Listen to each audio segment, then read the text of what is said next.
European union ने इसी को ध्यान में रखते हुए जब अमेरिका ने यह कहा कि हम ग्रीनलैंड पर बोलने वालों पर 10% टैरिफ लगा देंगे, इनने तत्काल प्रभाव से कहा हम ट्रेड वजूका लागू कर देंगे। अब ये ट्रेड वजूका लागू हो जाएगा तो लोगों को लगा क्या हो जाएगा ऐसा।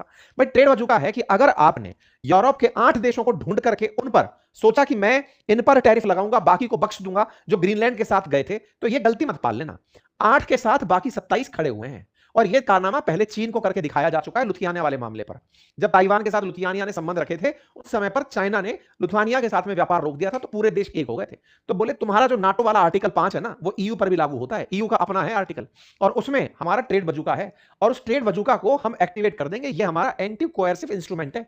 एंटी कोएर्सिव इंस्ट्रूमेंट में अगर कोई देश हमारे 27 देशों में किसी एक के साथ बदतमीजी करेगा तो 27 की 27 उसके ऊपर प्रतिबंध लगा देंगे, तो हल्के में मत लेना। इस एंटी कोएर्सिव इंस्ट्रूमेंट को ट्रंप ने नहीं सोचा था। ट्रंप को लग रहा था कि मैं 8 देशों के ऊपर लगाऊंगा टैरिफ, बाकी सब डर के बैठ जाएंगे। यूरोपियन यूनियन ने खट से एका किया, जिससे ट्रंप को पीछे हटना पड़ा। इसी वजह से यह बात मैटर कर रही है। ट्रंप जो रेसिप्रोकल टैरिफ लगाते थे, जिस पर चाइना पर जब इन्होंने टैरिफ लगाया था तो वो पलटी में इनके ऊपर टैरिफ लगाया, तब जाके ये सेट हुए। सेम वैसे ही उर्सुला वॉन डेन ने, यानी यूरोपियन यूनियन ने, जैसे ही अमेरिका ने टैरिफ का धमकी दी 8 देशों पर, इनने 27 की धमकी दे दी कि 27 के 27 तुमसे ट्रेड डील नहीं करेंगे। बस फिर क्या था, इनका खेला उलट गया। आप देखिए ये ट्रेड के डेटा हैं।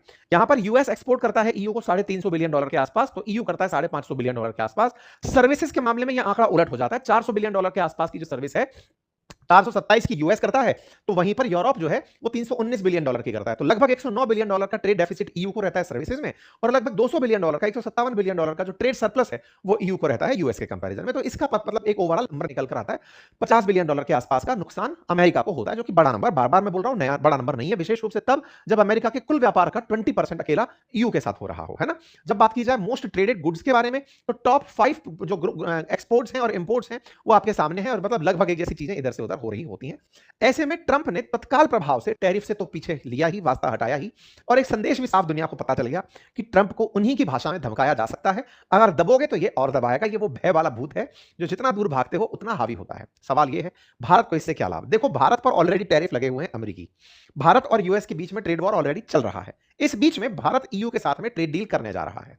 Mother of all trade deal के नाम से हमने उसका नाम दिया है। इसके ऊपर ऑलरेडी सेशन किया है। 26 तारीख को संभवतः इसकी घोषणा हो जाएगी, जिससे भारत का व्यापार यूरोपियन यूनियन के साथ बढ़कर $200 बिलियन तक होने की उम्मीद है। अब जब इतना ज्यादा भारत के साथ व्यापार होने की उम्मीद है, तो यूरोपियन यूनियन भारत को लेकर प्रोग्रेसिव तरीके से आगे बढ़ेगा, ना कि अमेरिका को लेकर जो आए दिन धमका दे रहा है। ये इतने ज्यादा उम्मीद रखते हैं भारत के साथ कि इनके बयान आने शुरू हो रखे हैं ईयू वाले के, कि हमारे लिए भारत बहुत मायने रखता है। सिंगल कंट्री के रूप में इतना तेजी से भारत बढ़ते आ रहा है, फास्टेस्ट ग्रोइंग इकोनॉमी है, तो ये भारत के प्रति बहुत आशान्वित हैं। और इसी के चलते यूरोपियन कमीशन के 2 बड़े नेता, ये लुइस सैंटोस दा कोस्टा जो कि प्रेसिडेंट हैं यूरोपियन काउंसिल के, और जो प्रेसिडेंट हैं यूरोपियन कमीशन की, उर्सुला वॉन डेन